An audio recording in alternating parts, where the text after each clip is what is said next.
Welcome to the Kentucky Safe Tornado Response Safety webinar. I am Madeline Brown, a safety consultant, and I'll be your guide through this course. We will be covering various aspects of tornado response, including preparation, shelter locations, and post-tornado operations. Please pause and take a moment to read the following disclaimer. A tornado is a narrow, violently rotating column of air that extends from a thunderstorm to the ground. Tornadoes can occur anywhere and at any time during the year. The most violent tornadoes can have wind speeds of over 200 miles per hour, which often leads to devastating damage and loss of life. Tornadoes can appear rapidly, so it is important to be familiar with the signs in order to stay prepared. Learning the early warning signs about a tornado can help save lives. Weather radar systems are used to detect air movement, which could indicate that a tornado may be likely to form. Environmental clues may also suggest that a tornado is forming. Dark, often greenish clouds or sky, wall clouds, large hail, funnel clouds, and roaring noises are all signs which may indicate the presence of a tornado. Staying prepared for a tornado can help prevent injuries. It is important to take these steps when there is a chance of a tornado in your area. There are several resources available to be notified when there is potential for severe weather in your area. The National Weather Service, radio, social media apps, and local weather channels are all methods to receive this information. Determine a safe shelter location before a tornado occurs. A basement is an ideal shelter location as it is below ground level, shielding occupants from high winds and flying debris. If a basement is not available, choose a small, windowless, interior room on the lowest floor. Bathrooms, closets, hallways, or spaces below interior stairways are recommended. Do not shelter in mobile homes or under bridges as these locations are extremely dangerous during tornadoes. Be sure to have provisions including potable water, food, first aid supplies, flashlights, and batteries available in your shelter locations. Unfortunately, there is not a way to prevent a tornado from occurring. However, there are several ways to prevent injuries from occurring. Stay weather aware. Closely monitor weather conditions utilizing local news stations, weather apps, and other media outlets. Follow instructions from officials. When a tornado warning is issued, seek safe shelter immediately. Monitor official updates for real-time instructions and continue to shelter until the tornado warning expires. Tornadoes often result in devastating damage to property, which can introduce workers to numerous hazards. It is imperative that responders understand these hazards and respond safely. After a tornado has occurred, there is a high likelihood for damaged buildings and structures, as well as broken power lines or utility lines. Such changes can introduce new safety hazards, which should be considered as you respond. Personal protective equipment, or PPE, may be required for cleanup activities. Response and recovery is an essential step when your area has been affected by a tornado. It is important to be aware of common safety and health hazards such as hazardous driving conditions, unstable walking and working surfaces, falling or flying objects, electrical hazards, tree and debris removal, lifting injuries, increased fire risk, carbon monoxide, heat illness, and exhaustion. While these are some of the more common hazards, it is important to note that other hazards may be present depending on your environment. Mental health can also be negatively impacted by response to a natural disaster such as a tornado. Be aware of changing road conditions and exercise caution while driving after a tornado. It is recommended to turn on hazard lights and drive slowly after a tornado has occurred. Roads may be blocked, power lines may be down, and additional storms may be coming. Be sure to assess for road damage, fallen trees, and unsafe bridges and overpasses before driving your vehicle. Do not drive in an unstable area. Avoid driving near buildings with heavy damage as they may collapse without warning. Walking and working surfaces can become damaged or unstable after a tornado due to debris piles or cracks or voids in the ground. It is important to maintain situational awareness and watch for hazards which could cause slips, trips, or falls.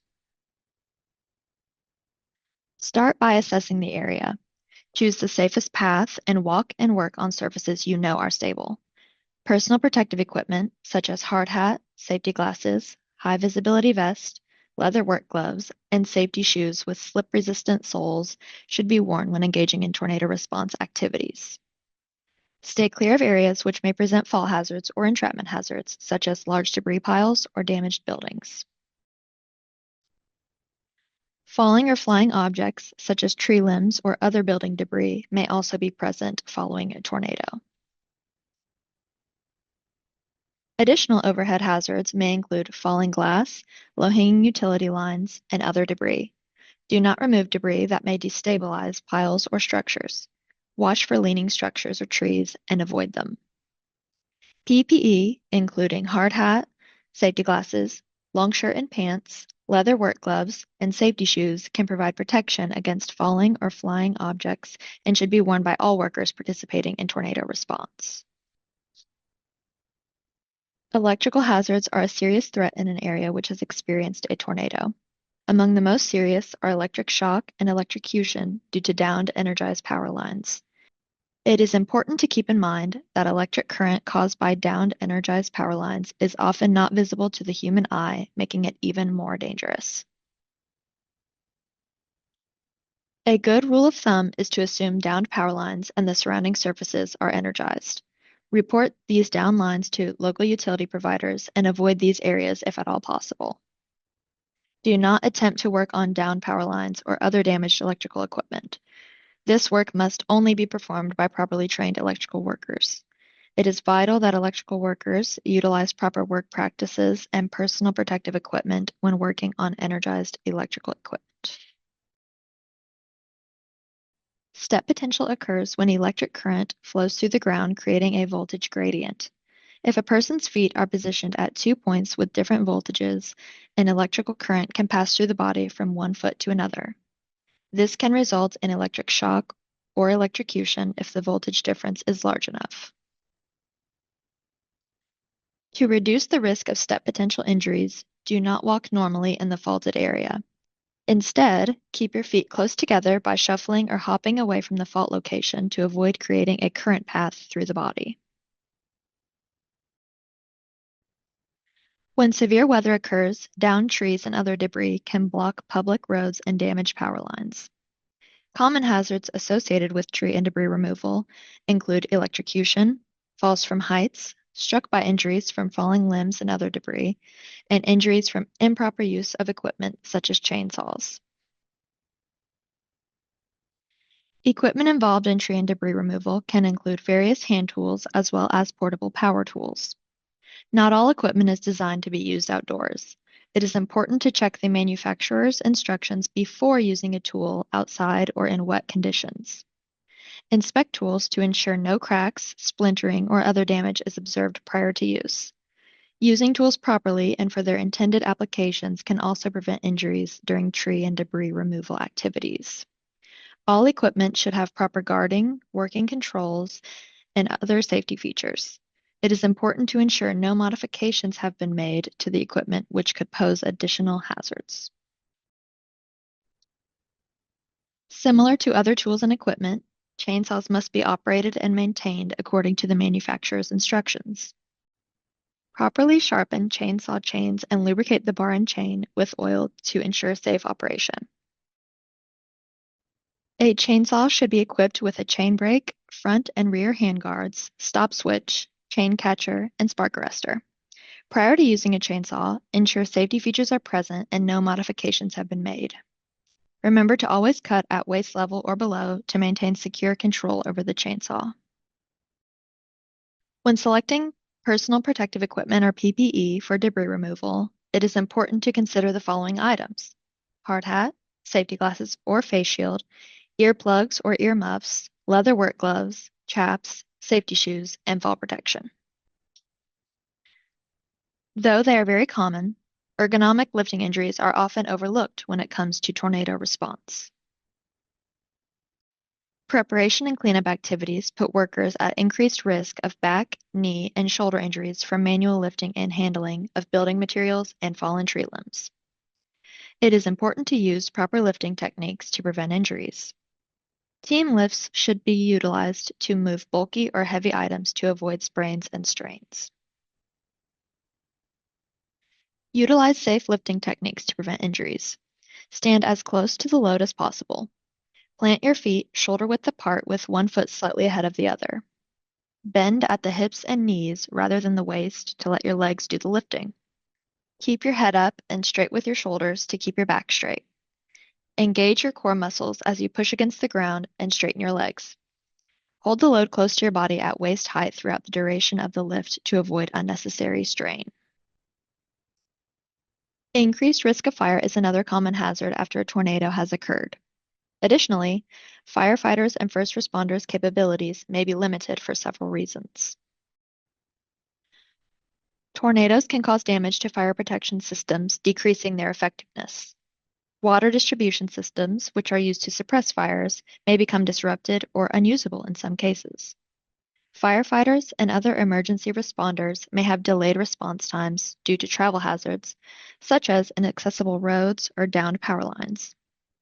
Fires caused by energized line contact or electrical equipment failure are also common after a tornado. All of these factors can lead to increased dangers from fires and decreased firefighter capabilities. Other utilities, such as natural gas, can also become damaged as a result of a tornado. If you smell gas or suspect a leak, turn off the main gas valve and leave the area immediately. Report the leak as soon as possible. Avoid lighting matches or smoking in the area. Flashlights or battery-powered lanterns should be used to reduce the risk of fire. Carbon monoxide exposure is a common hazard of post-tornado operations, which is usually associated with the use of generators. However, vehicle exhaust and the use of other gasoline-powered equipment can also cause carbon monoxide exposure. Carbon monoxide is a colorless, odorless toxic gas which interferes with the oxygen carrying capacity of blood. Carbon monoxide is non-irritating, meaning it can overcome someone without warning. Serious neurological effects, coma, and even death can result from carbon monoxide poisoning. Know the signs and symptoms to look for. If someone is experiencing headaches, dizziness, drowsiness, nausea progressing to vomiting, or loss of consciousness, they may be suffering from carbon monoxide poisoning. Get the individual to fresh air immediately and seek medical attention. As previously mentioned, portable generators are common sources of carbon monoxide exposure. There are several ways to mitigate exposure risk to carbon monoxide. Never use a generator indoors. Ensure the generator has 3 to 4 feet of clear space above and on all sides to provide adequate ventilation. The location of a generator is very important. Be cautious to avoid placing generators near doors, windows, or vents, which could allow carbon monoxide to enter buildings.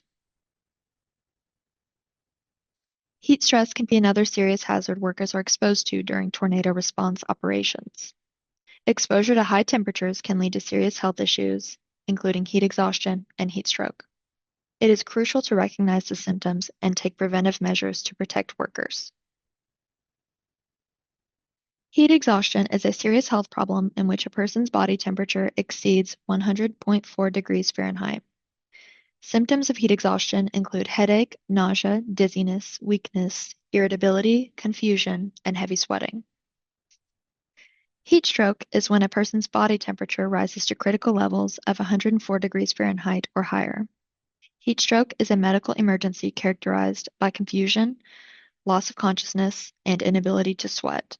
Immediate action must be taken once a worker is exhibiting these symptoms.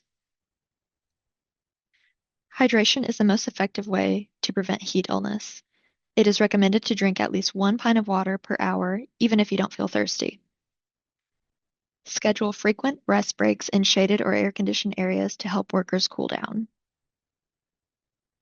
Allow workers to acclimatize by gradually increasing workloads for workers who are new to heat exposure to allow them to adapt. Consider wearing lightweight, light-colored, loose-fitting clothing to help reduce stress as well. Lastly, know the signs and symptoms to look for. Monitor yourself and others and seek medical attention when necessary.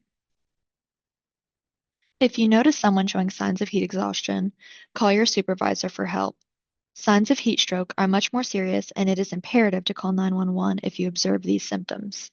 Stay with the worker until help arrives. While you wait, apply ice to help the worker cool down. Move the worker to a cool, shaded area and remove outer clothing if possible. Provide cool drinking water if they're able to drink. Exhaustion can occur in any environment. Workers involved in tornado response are at increased risk of exhaustion due to extended work hours and stressful conditions. Extended or unusual work shifts may be more stressful physically, mentally, and emotionally.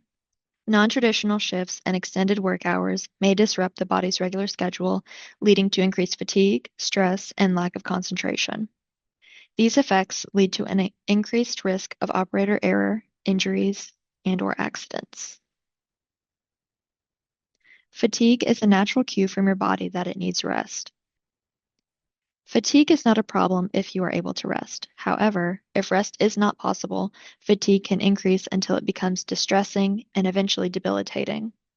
Symptoms can include sleepiness, irritability, reduced alertness, lack of motivation, and reduced appetite.